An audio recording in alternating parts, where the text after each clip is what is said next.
February will be the most intense month of 2024, and it involves farmers? Let's find out why.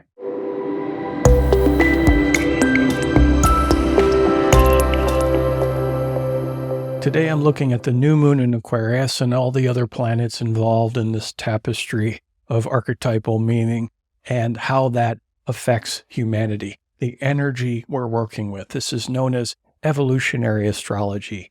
And part of this is kind of understanding what's going on the world stage, how that might be affected by the astrological energies. What is the lesson? What is the evolutionary question or challenge that we as a collective are really working through during this time? And then we can get more microscopic and granular and try to work with these energies on a more personal level and recognize, okay, I'm doing my own little tiny part within the collective. How can I work with these energies more proactively in my life to have this positive ripple effect out into the world and affect the aggregore of energy that we're working with? This new moon is in Aquarius, so we have sun and moon in this sign, but they're not alone. They're joined by Mercury in Aquarius, and most significantly, Pluto in Aquarius, which re-entered the sign a couple weeks ago, which has huge ramifications for us as humanity, really over the next couple decades. That was a whopper event. And then what makes February so intense is the fact that Mars is right next to Pluto. And I'll talk a whole lot about that in a little bit. But just, 3 or 4 days after this new moon, the Mars will enter Aquarius as well. So here we have 10 things we're calling planets here, and 5 of the 10 planets are all squished into this one sign. And last but not least, the planet that rules Aquarius, Uranus, and I don't like the word ruler so much, but it just means affinity. Uranus has a strong affinity with Aquarius. Uranus is in a very strong square aspect to this new moon. Now, whenever you have a planet in an aspect, regardless of the aspect, to the event in question, it therefore flavors or colors that event. So here we have Uranus, which already has a strong affinity with this sign, interacting with it through the square. So wow, the sky is really hitting us over the collective head saying, okay, you're going to either get this right or get it wrong. The choice is yours. This is where the magic of free will comes into play.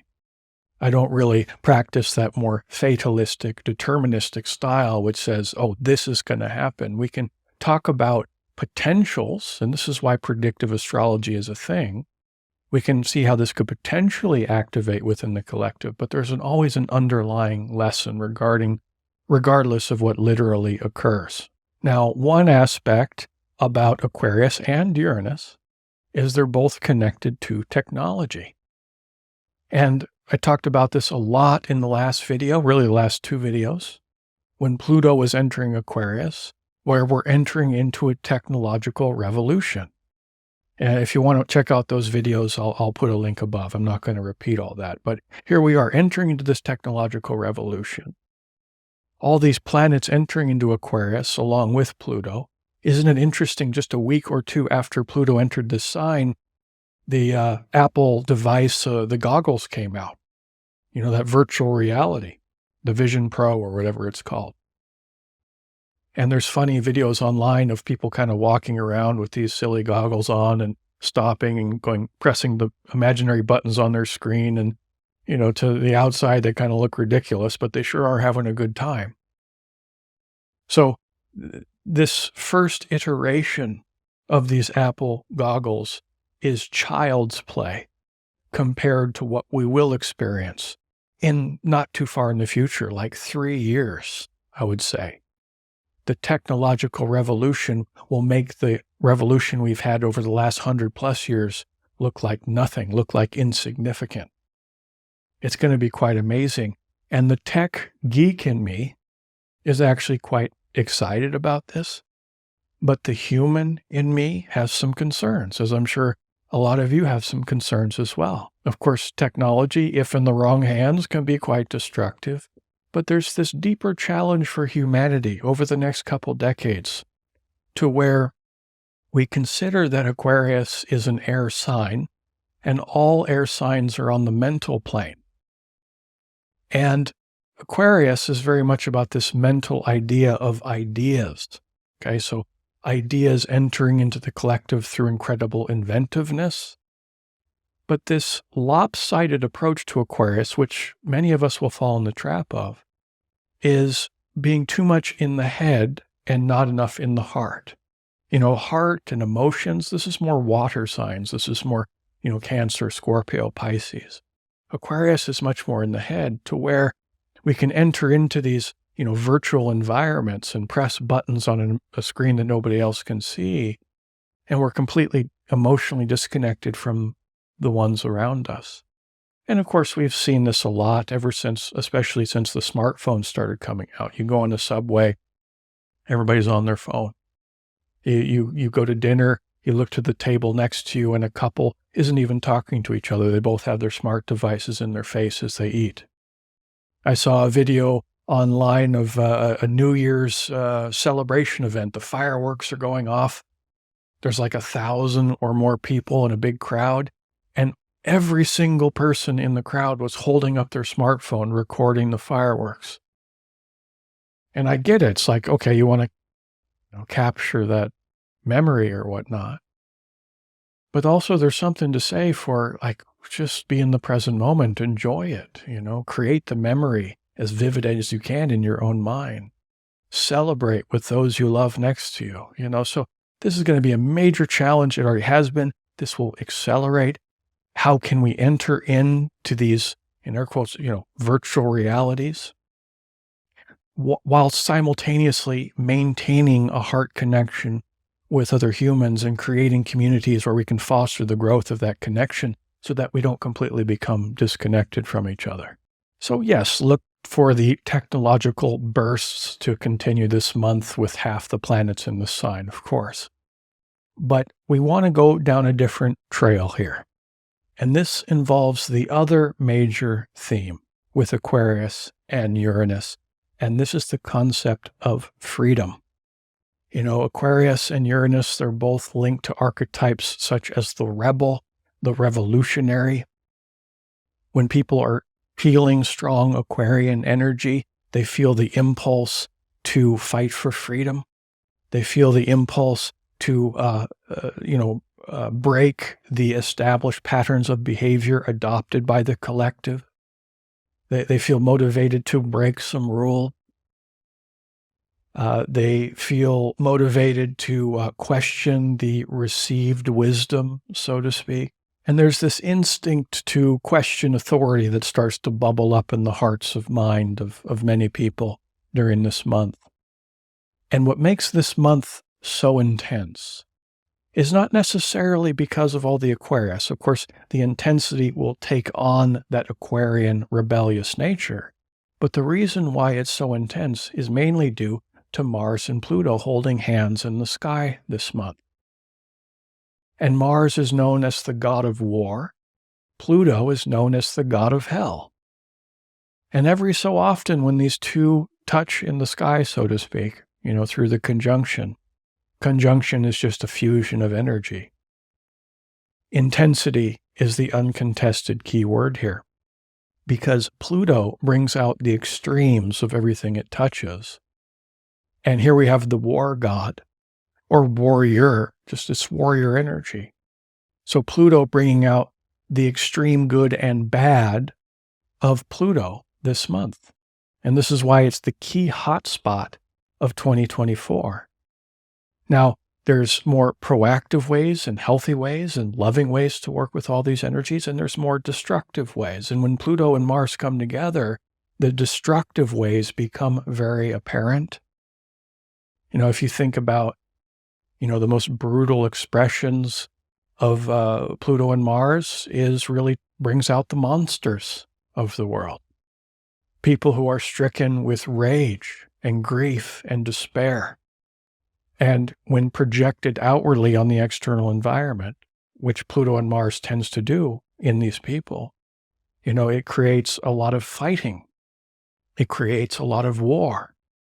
It creates a lot of competition. These are all words associated with dark side Mars, but really brought forth because of Pluto, the planet of woundedness. So these people that, okay, they have this rage, right? Well, underlying this rage, if we look at this compassionately, is incredible pain and suffering. And Pluto, the planet of woundedness, when it's stimulated, brings out the woundedness in the hearts of anybody who has Mars issues, so to speak. And then it creates more impulsivity, more acting before thinking in destructive ways. So having, wars going on already, bubbling there with the tension, they tend to really boil over on the pot, during Mars-Pluto events. But on the positive expression, Mars is about courage and willpower and drawing your line in the sand and setting healthy boundaries and taking action that says, I'm worth it. I'm going to defend myself. I'm being taken advantage of here. So incredible acts of courage also happen during this event, although they're not as well publicized, right? The media networks tend to focus more on fear-based programming, and that just sells more tickets and, gets more eyeballs on the screen, so to speak. So media tends to, be a bit of a fear factory instead of focusing on the courage out there, which will be abundant as well. So we take this fighting energy, the courage, but also the fear and the anger side of Mars, brought to an incredible extreme because of Pluto interactions. And then we recognize this is being filtered through the dominant energy of the month, which is Aquarius. So we have the strong warrior energy and then the strong rebel energy. February 2024 is the month of the warrior rebel. Now, Uranus is in the sign of Taurus. So Uranus and Taurus squaring this new moon. Uranus has been in Taurus since about 2018. And whatever sign Uranus touches brings a lot of invention and innovation in that area of life, but then also brings a lot of instability. And that kind of makes sense as you're coming up with new ideas, inventing new things and innovating. You're going to crash and burn a lot. Think about the Wright brothers getting that first flight. You think that was the first iteration of the craft they tried to get off the ground? No, it was a bumpy road, literally. Now, many astrologers have accurately pointed to Uranus being in Taurus associated with cryptocurrency. And we've seen this major explosion regarding this very innovative form of currency, which embodies the spirit of both Uranus and Aquarius in the sense that they're decentralized. That's really the key with this archetypal field. We're entering into a future where we're going to become more and more decentralized, which is really good news for the people who like to be in power and be quite controlling and keep everything centralized. But as we go through this growth spurt and growing pains towards decentralization, there's going to be that instability. And we've seen this in crypto. If you see the graph of, Bitcoin or whatever, it looks like a heartbeat monitor almost, but the trend is always going up. There's a big spike and then a big drop, but then the next spike is even bigger. So it's on this upward trajectory. And Uranus, the planet of instability and innovation in Taurus, classically known as the money sign, boom, that's where we get that interpretation. But how about this? Uranus, the planet of rebellion in the sign of Taurus, the sign of agriculture. For those of you who have been paying attention online and looking at the news, albeit probably in more outside sources, not mainstream media, because classically the revolution will not be televised. There are many countries in Europe which are following suit with what the farmers did in Canada back in, I think, January of 2022, where they're bucking the system of control and authority, which are continuing to impose rules upon them that are quite destructive. They just feel the walls closing in. And this has, I think, been happening for a couple months now. And it's happening in France. It's happening in Germany. I think up to 10 countries in Europe. And the farmers are blocking the major lanes and doing all kinds, they're wreaking all kinds of havoc because they're saying enough is enough. They're fighting back. So Uranus, the planet of rebellion in the sign of farmers, I didn't see that on my astrological bingo card, but here it is. So this form of freedom-seeking splendor that the farmers are doing is going to hit a peak level of intensity this month. So that will be interesting to see what happens there. I heard Tucker Carlson is now in Russia, and rumors are he wants to interview Putin. And here he is kind of, thumbing his nose at the U.S. and saying, I'm going to break some rules here because, I'm a journalist. I can do what I want. And he's going to interview Putin.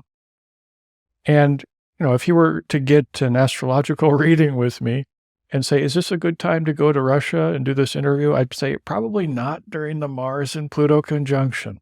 Who knows what's going to happen, but whatever does happen, it's going to be very intense for him, I can imagine. So we're getting a feeling of the energies and how this can manifest on the world stage. And the underlying lesson therein, one of the primary ones anyways, is to establish a deeper sense of freedom, to break free, to be ourselves.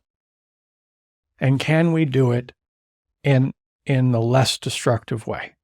Can we do it with that martial quality of bravery and standing up for ourselves and setting healthy boundaries without falling into the explosive intensity trap of too much force? So it's very important for everybody, I would say, because, when these energies affect groups of people, that's when it really gets out of control.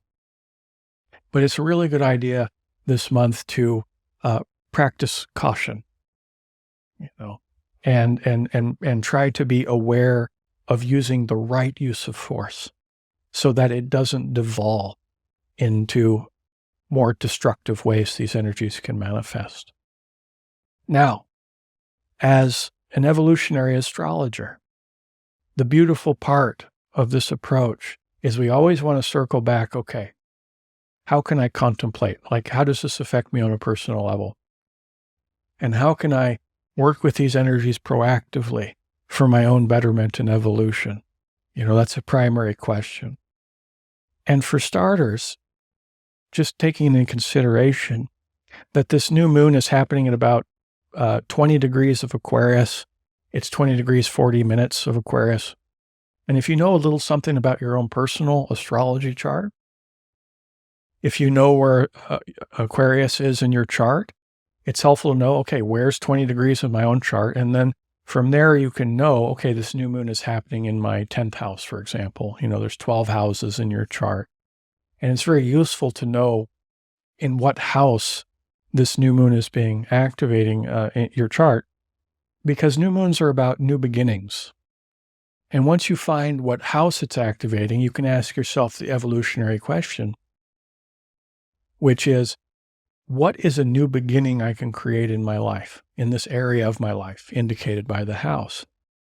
And in what way can I create this new beginning and manifest a deeper sense of freedom and individualism in my life? And maybe even break some rules. And just basically with Aquarius, you're invited to be yourself. You're not, it's about manifesting who you are at the core of your being, your soul energy, if you will, instead of who you've been trained to be by culture and family. So we take that aspect of people, fighting for freedom, but we fight for freedom on our own level, saying, this is who I am. If you like me, that's great. If not, that's interesting. So if you don't know your own chart, that's okay. If you want to learn about it, I do sell a 40-minute tutorial. It's actually on sale right now. I'll put a link above. But that's a good way to enter into this. But even if you don't want to look at your chart, just contemplate about the energy of Aquarius and think to yourself, how in my life have I been influenced by others? How have I been influenced by the family I was born into, which we all are to a certain degree? How have I been influenced by culture at large? And what am I going to do about it? How can I develop a certain level of comfort in being who I really am? Have you ever noticed how you have some people that you really love in your life and they love you and you just feel just really comfortable around them? And they see parts of you that almost nobody else gets to see, the real you. And then conversely, how common is it to be around certain people and for whatever reason, maybe you feel a little bit more uptight or a little off kilter or whatever, and perhaps you're more guarded or shielded or, and there's many, many reasons for this. I'm not saying it's a totally negative thing, but, where we want to hone into here is in those comfortable relationships where you feel safe enough to be naked, so to speak, to be yourself. How does that feel? It feels warm. It feels comforting. It feels like you're accepted.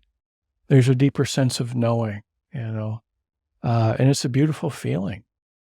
So you can visualize that within yourself and reflect upon it and think, okay, that feeling, how can I create more of that feeling in my life, in any relationship dynamic? And what new beginnings can I create where I can make baby steps towards a new direction so that I can be myself? I am who I am. Here it is. Take it or leave it, Instead of doing this process of self-editing based on any number of things, but it's usually fear-based, those resistances. Now, if you like to meditate, there's a beautiful meditation for this. Through the power of visualization in a meditative state, you can become more intimate and familiar with that feeling state you want to create more of in your life. And by doing the meditation continually, it creates an energetic and emotional power within you. And through the visualization of the mind, you will naturally attract more of those experiences into your life through the power of visualization in meditation. And as many of you know, I just created a new meditation YouTube channel. It's called Meditation Nexus, and I'll put a link above so you can check it out. I've just released a new meditation that goes along perfectly with these energies so that you can work with them more proactively on the daily and create more of that in your life. These are the core evolutionary intentions, with the goal being to expand our consciousness.